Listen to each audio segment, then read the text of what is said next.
Yeah, I started doing research on the area that turned into this movie about 10 years ago. I was working on a television show that was created by Peter Berg, who did Friday Night Lights. And it was a show that was on ABC for a very short time.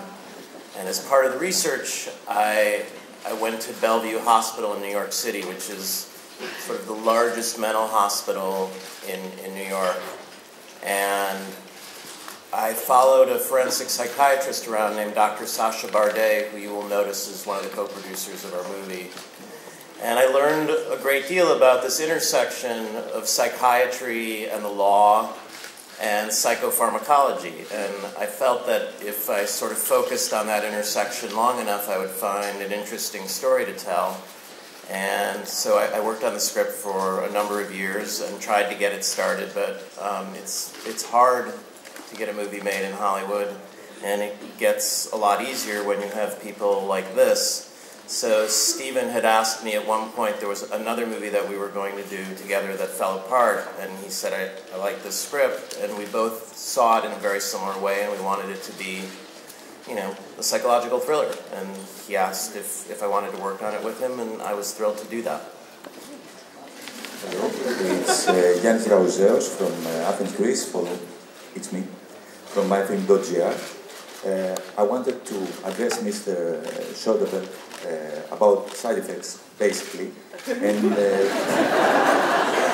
the main idea that in side effects I can see that there is somehow a deep exploration on Alfred Hitchcock's notion of psychothriller.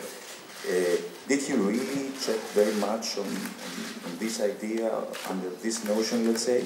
And secondly, Miss Rooney Mara and Jude Law, how do they feel about the encounter between their characters? Between a secretive, supposed to be a victim, which is not, of Rooney Mara, and the psychiatrist, who's supposed to be the therapist, but at the end becomes a victim? Well, I think one of the reasons that Hitchcock films are still relevant and still fun to watch is not only because of their technical facility and all of the innovations that he created, but because all of them are about guilt. And guilt is always interesting, and it's not going anywhere. And what I really liked about this piece was it did deal with one of the themes that he worked with a lot, which is the transference of guilt from one character to another. And it's really good movie material. And I would imagine on this kind of project for the actors, if your goal moment to moment is to never know the outcome of what you're doing, this one made that a little tricky. Yeah, I just like the idea of making a thriller. As I near the twilight of my career.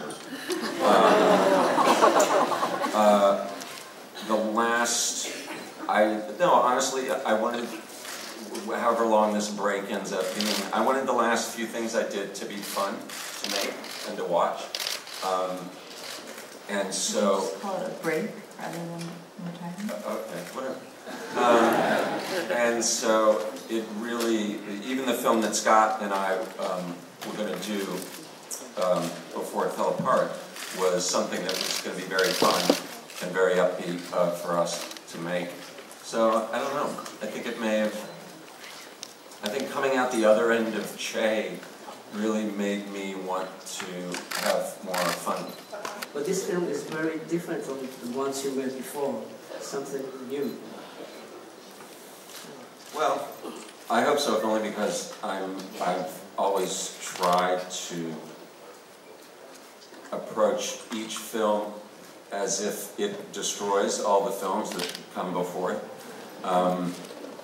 And this was, as I said, it was a kind of film I hadn't made before, and I was hoping to, I wanted to make something very, very lean.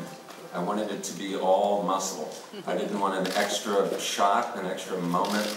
I just wanted it as clear and as clean as I could make it, and that's I think there's a painter, I think it was Whistler, who said, it takes endless labor to eradicate all traces of labor. And that was my approach. And so, in that regard, it was fun and it was challenging. I restricted myself to doing things in a very simple way, and it was fun to work that way.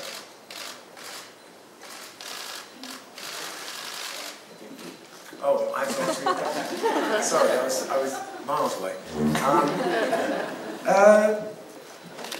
Well, you know, I think when you act in film, I think you rely on an awful lot of elements to align. You know, you wait for the right part at the right time, in the right hands, with the right people, and all of that has a massive influence on what the outcome is. And I was lucky to already have a relationship with Scott and Steven from Contagion, and I mean, I'm kind of repeating myself, it was a great piece, I was in great hands. And it seemed like the right time, obviously, for me to be able to take on a part like this. I think,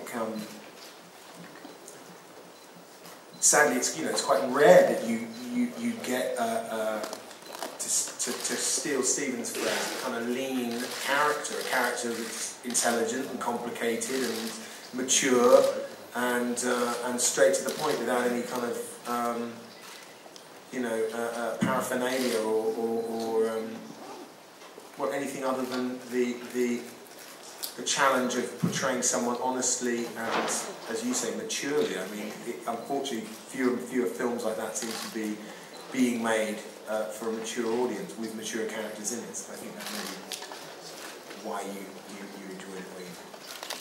This is the third time I've worked with Thomas Newman, who's very gifted, and he was one of the first calls I made, actually, after Scott agreed that we could move forward, because I was very concerned that he would be busy, because he is very busy. And as it turned out, he said, you know, I'm scoring the Bond film, and it's a big job, and do you think it would be a problem to wait until later in the year for me to start work? So what we ended up doing was we shot the film in April and May. We sort of got a cut together and then sat on the movie for a couple of months while we waited for Tommy to finish the Bond film. And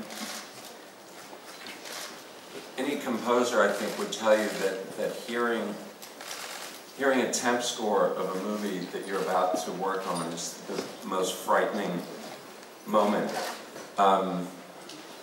For two reasons. One being that trying to determine whether or not the director wants you to actually just duplicate the temp score. And then, if that's not the case, if they are open to another interpretation of the score completely. Bless you.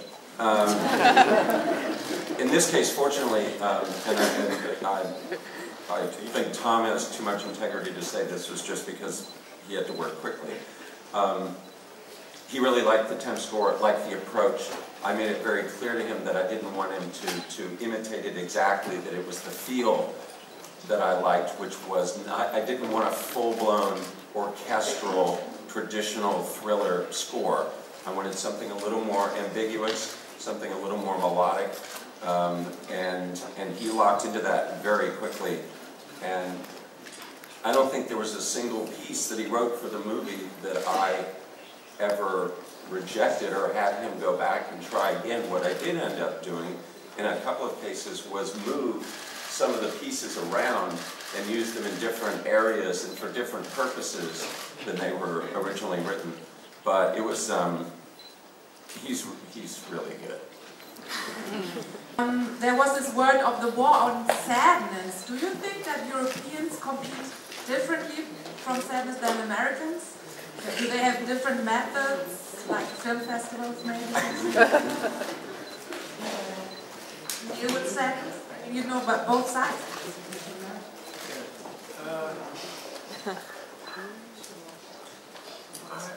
don't know. I think it's a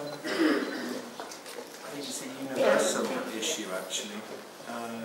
I think there's another way of interpreting it, which is that looking at our need for shortcuts, our need for overcoming things that stop us getting on with work and fiddling with our iPhones, and I think that's becoming a universal problem.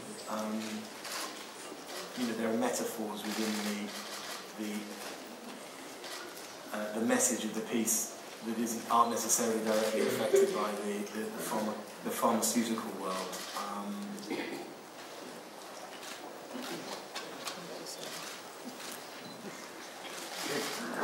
What would be the festival without side effects?